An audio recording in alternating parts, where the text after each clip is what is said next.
Seigneur, j'étais loin de toi, je pensais bien vivre, je pensais bien faire, mais en fait, quand la méchanceté était en moi, la jalousie, je ne vivais pas bien et le Seigneur t'a dit un homme songe.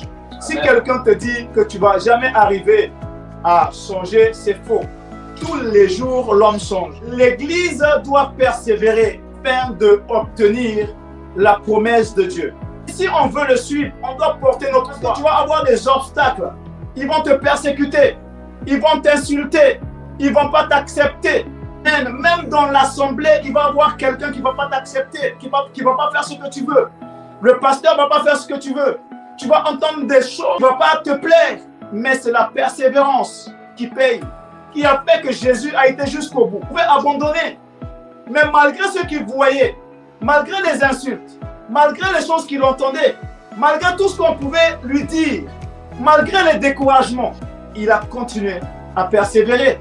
Parce qu'il devait être en paix dans le jeûne, Satan va le voir pour le persécuter, pour lui proposer certaines choses. Si tu ne persévères pas dans le Seigneur, dans la sainteté, dans la pureté, dans la parole, dans les lois de Dieu, bien aimé, tu peux accepter quelque chose qui ne vient pas de Dieu.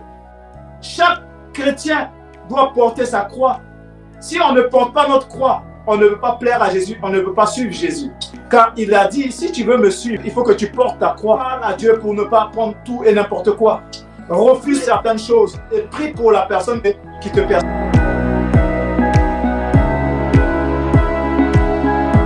Disons que nous avons l'identité de Jésus-Christ. Nous marchons dans l'esprit avec lui. Nous sommes amenés à faire les mêmes choses qu'il a faites. Nous sommes amenés à passer là où il est passé. Nous sommes amenés à faire les œuvres qu'il a faites. Nous sommes amenés à faire les miracles qu'il a faits. Mais nous sommes aussi amenés à passer par les temps difficiles par lesquels lui-même est passé. Si nous disons que nous sommes de Dieu, nous ne pouvons pas nous retourner et délaisser le Seigneur.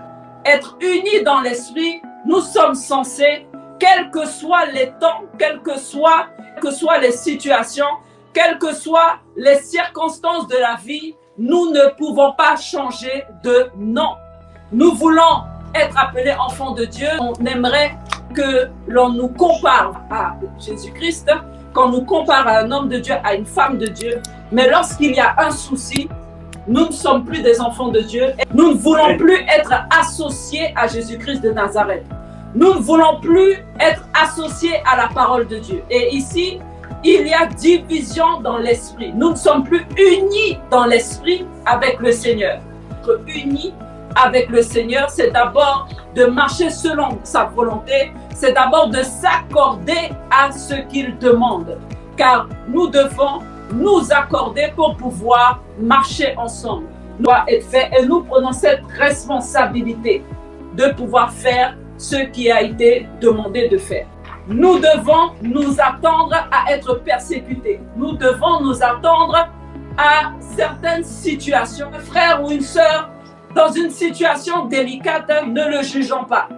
Ne pointons pas du doigt en disant c'est parce qu'il a péché. Nous ne devons pas nous attendre d'être aimés parce qu'il nous avertit d'avance que ces choses vont nous arriver. Nous cherchons dans cette génération à nous faire aimer de tous. Ça veut dire que nous avons l'identité de Christ et nous savons à quoi nous attendre par le nom que nous portons. Heureux ceux qui sont persécutés pour la justice, car le royaume des cieux est à eux. Heureux serez-vous lorsqu'on vous outragera, qu'on vous persécutera et qu'on dira faussement de vous toutes sortes de mal à cause de moi. Nous frôlons la mort chaque jour à cause de ton nom. Ne veut rien dire.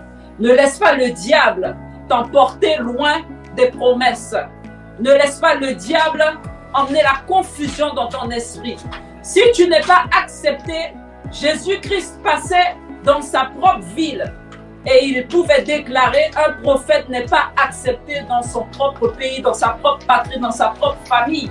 Donc il t'explique maintenant, voilà ce qui est égal à mon nom. Voilà ce qui est égal à celui qui veut s'unir à moi et être un seul esprit. Si tu es prêt à recevoir des coups, si tu es prêt à recevoir la haine, si tu es prêt à recevoir le mensonge à cause de ton identité, alors tu es réellement de Dieu.